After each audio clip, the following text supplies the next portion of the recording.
Hey y'all, Monks will sing Teepak Long here with Dangon Gong Fu and Qigong. Today we are doing back to part 2 of the iron sand palm, iron rice palm for me right now as I'm enjoying my technique.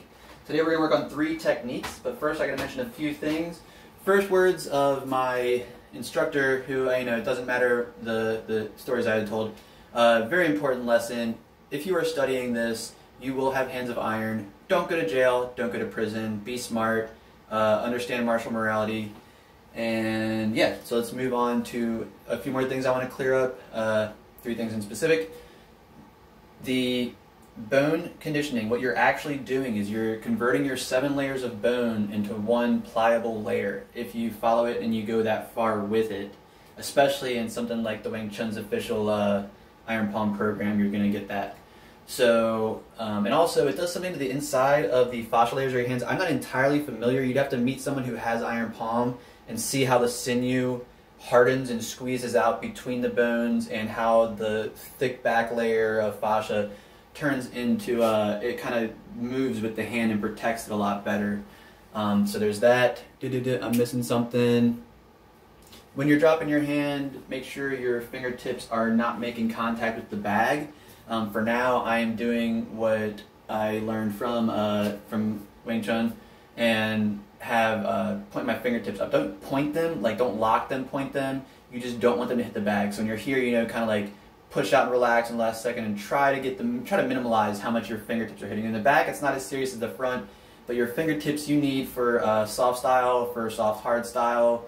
If you damage your fingertips too bad, you'll mess up your eyes really bad and your heart and lungs again.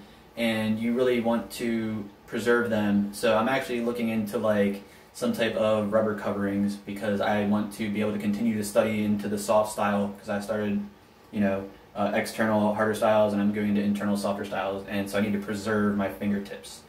Alright, so let's go and get started. The 3 techniques I'll be showing you today are the 3 basics that I know. So the first one, once again, I do 1 technique per day.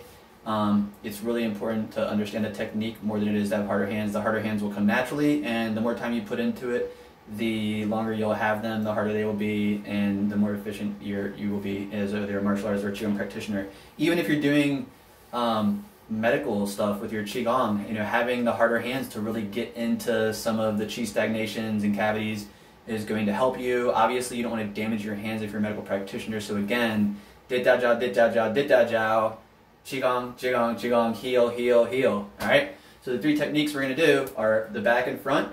1, 2, 1, 2, with the pulse breathing and everything else. Watch the explanation video so you understand you're doing this right.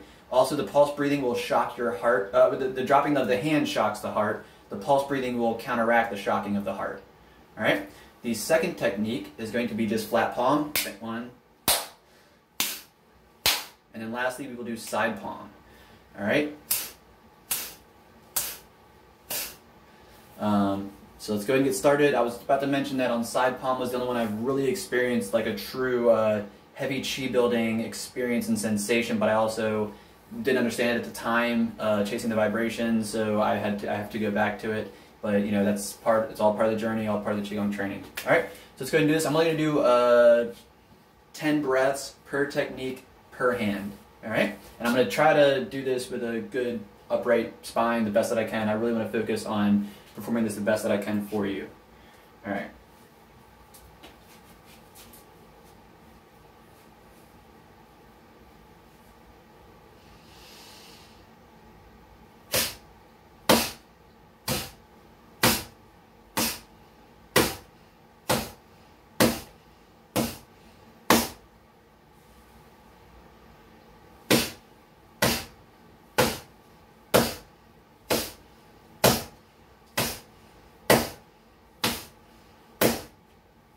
Technique 2.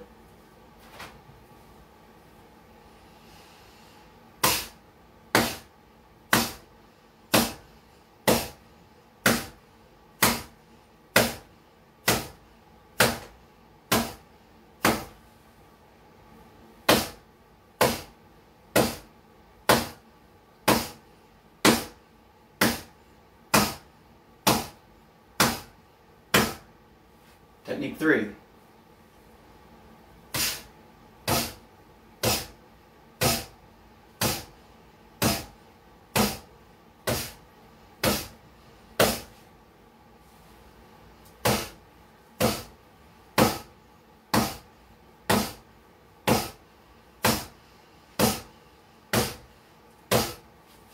Alright, so there you have it. That's your iron palm training. Afterwards, you'll want to use some Dit Dao Jiao.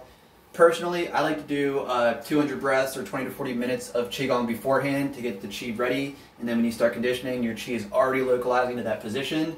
And then when you're done, you do your Dit Dao Jiao, localize some more Qi to that position topically. And then it's always good to do 20 or 40 minutes is better afterwards to reaccumulate Qi and just keep the flow, keep the cycle going, and just keep healing, keep healing, just keep practicing, keep studying. So I hope you enjoyed my Iron Palm video. Like I said, if you want true Kung Fu Iron Palm that you can purchase, go to chungswingchen.com. There's a shout out on the first one. I'll leave a shout out on this one too. Otherwise, just keep building up your Qi and it will protect you. Your body will protect itself. I shouldn't talk about it so in such a meta fashion. Your body is much more capable and powerful than we are taught or told.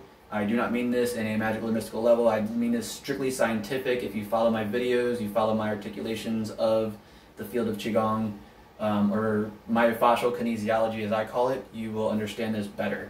Once again, any questions, any hesitations that you need cleared up in a Western scientific manner, please leave a comment in the section and I will do my best. If I can't answer your question, I will contact somebody, an expert or master who can, and work it out with them and then get back to you.